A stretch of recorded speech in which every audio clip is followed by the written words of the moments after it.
இளையோருக்காக வெளியிடப்பட்ட திருவிவிலியத்தின் முன்னுரையில் நம் திருத்தந்தை பிரான்சிஸ் அவர்கள் இவ்வாறு எழுதியுள்ளார். என்னுடைய திருவிவிலியத்தை நீங்கள் பார்த்தீர்கள் என்றால் ஆச்சரியப்படுவீர்கள். காரணம், என்னுடைய திருவிவிலியமானது மிகவும் பழையது, ஆங்காங்கே கிழிந்தும் கூட இருக்கும். ஆனால் அதற்கு மாற்றாக நீங்கள் விலை உயர்ந்த ஒரு புதிய அழகான திருவிவிலியத்தை எனக்கு பரிசாக வழங்கினாலும் நான் அதை ஏற்றுக்கொள்ள மாட்டேன். ஏனென்றால் நான் பயன்படுத்துகின்ற இந்த திருவிவிலியமானது என்னுடைய வாழ்க்கையின் ஒன்றாக பயணித்திருக்கின்றது, என்னுடைய கண்ணீரால் நனைந்திருக்கின்றது. என்னுடைய மகிழ்ச்சியான தருணங்களிலும் துன்பங்கள் நிறைந்த நேரத்திலும் என்னோடு இருந்த எந்த திருவிவிலியத்தை தான் நான் வைத்துக்கொள்ள விரும்புகின்றேன். இந்த உலகில் எதற்காகவும் என்னுடைய திருவிவிலியத்தை விட்டு கொடுக்க மாட்டேன். என் வாழ்வு இதனை சார்ந்துதான் இருக்கின்றது என்று நம் திருத்தந்தை குறிப்பிடுகின்றார் தன்னுடைய திருவிவிலியத்தை பார்த்து. அன்பிற்கினியவர்களே, திருவிவிலியம் என்பது ஒரு குறிப்பிட்ட மனிதரின் வரலாற்று நிகழ்வுகளை மட்டும் உள்ளடக்கிய ஒரு புத்தகம் அல்ல.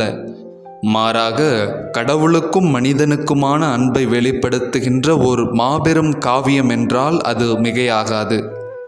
கடவுளுடைய வார்த்தை உயிர் உள்ளது, ஆற்றல் வாய்ந்தது என்ற இறைவார்த்தையின்படி திருவிவிலியத்தில் காணப்படுகின்ற ஒவ்வொரு வார்த்தைகளும் மனிதனுடைய எண்ணங்களால் எழுதப்பட்டது அல்ல.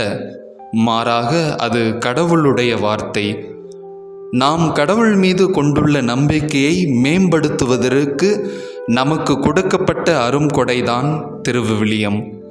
மனிதன் அப்பத்தினால் மட்டுமல்ல, மாறாக கடவுளின் வாய்ச்சொல் ஒவ்வொன்றாலும் வாழ்வார் என்ற மத்தேயு நற்செய்தியாளரின் வார்த்தையின்படி நாம் உயிர் வாழ்வதற்கு உணவு எவ்வளவு அவசியமானதாக இருக்கின்றதோ அதைவிட இன்றியமையாதது இறைவார்த்தை. நாம் துன்பம் நேரங்களில் துவண்டு இருக்கும் பொழுது நம்மை திடப்படுத்துகின்றது இறைவார்த்தை. தனிமையான நேரங்களில் கடவுளின் உடனிருப்பை உணர்த்துகின்றது இறைவார்த்தை. பாதை இழந்து தடுமாறும் நேரங்களில் நம்மை சரியான தடத்தில் பயணிக்க ஊக்குவிக்கிறது இறைவார்த்தை.